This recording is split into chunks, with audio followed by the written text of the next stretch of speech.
Muthenya umwe thutha wa President William Ruto gwatha ruhonge rwa uramati wa mĩtitũ rũtacokeria makinya ma watho, maabithaa 23 arĩa manyitĩtwo na ungumania ũndũ ũmwe na kũgonderera wĩra-inĩ maũndũ marĩa macũngĩrĩirie wanangi wa mĩtitũ.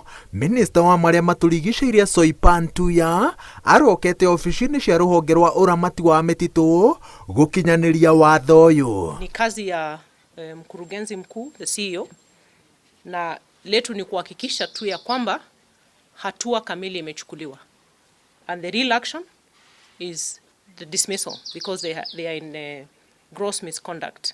We will not allow the few people engaged in criminal activity to deny us the opportunity to exploit our commercial forests, our forest assets for the growth of our country. Ona gũtuĩka minista no rũgamĩrĩri wa rũhonge rũrũ ndumũkanĩtie marĩtwa ma maabithaa arĩa matacũkĩrio ikinya rĩrĩ, rĩu kumbũkĩte atĩ rũrenda rwa wanangi wa mĩtitũ rũkoretwo rũrĩ rũraihu na kũmwe rũkuruhanĩtie bodi ya ũramati wa ũtonga ũyũ wa bata hamwe na maabithaa a gĩkĩro kĩa igũrũ makĩnyitanĩra na acinia makara na athondekia mbaũ, ĩndĩ thirikari ĩnyitĩrĩire atĩ thikũ ciao nĩ ndare.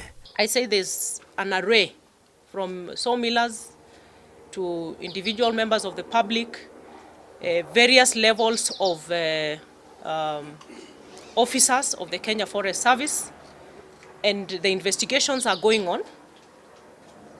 And I just said it doesn't matter which level you are in, either a board member, a senior management member of KFS, or a junior staff, action will be taken so that Kenyans can also take us seriously when we say we want to plant 15 billion trees. Mbũtũ ya maabithaa kũrira mĩtitũ nĩ hũrĩtwo njeki thutha wa makurutu 2,600 kũhumbwo thũmbĩ, ĩndĩ ministry ya marĩa matũrigicĩirie nĩ ĩtĩkĩrĩte atĩ mena kĩbarũa kĩnene mbere yao gĩa kũiguithania matanya ma thirikari ma gũkũria rũhonge rwa ũthondeki wa indo cia mbaũ handũ ha kwĩhoka iria ciumaga nja wa bũrũri o makĩgitagĩra mĩtitũ ndĩkanangwo.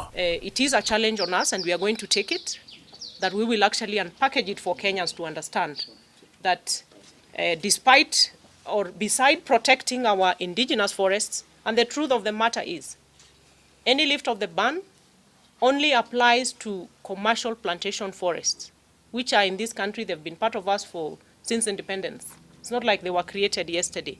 But the problem has been enforcement. Mũtitũ ũrĩa wanangĩtwo mũno kahinda-inĩ gaka nĩ wa Mau, na kambĩini ĩrĩa ĩrathingata Akenya mahande makĩria ma mĩtĩ bilioni 15 mbere ya mwaka wa 2032 ĩrongoreirie gũcokia riri wa mũtitũ ũyũ na ihumo ingĩ cia maĩ.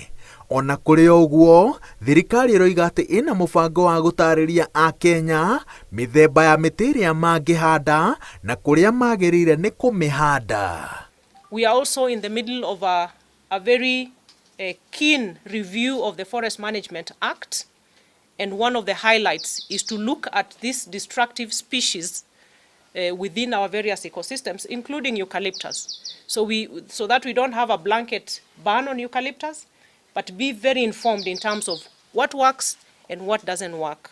Thirikari ĩgĩtindĩka kambĩini ya kũhanda makĩria ma mĩtĩ bilioni 15 mbere ya mwaka wa 2032, no ĩnyitĩrĩire atĩ kũrangĩra mĩtitũ na ũigĩrĩrĩki ũndũ ũmwe na kũhanda mĩthemba ya mĩtĩ ĩrĩa yagĩrĩire no gĩcunjĩ kĩa rariĩ gĩa kũgitĩra marĩa matũrigicĩirie. Ngĩribotera Inooro TV kuma ceceni-inĩ nene ya mĩtitũ barabara-inĩ ya Kiambu kaunti-inĩ ya Nairobi, njĩtagwo Wawerũ wa Nyambura.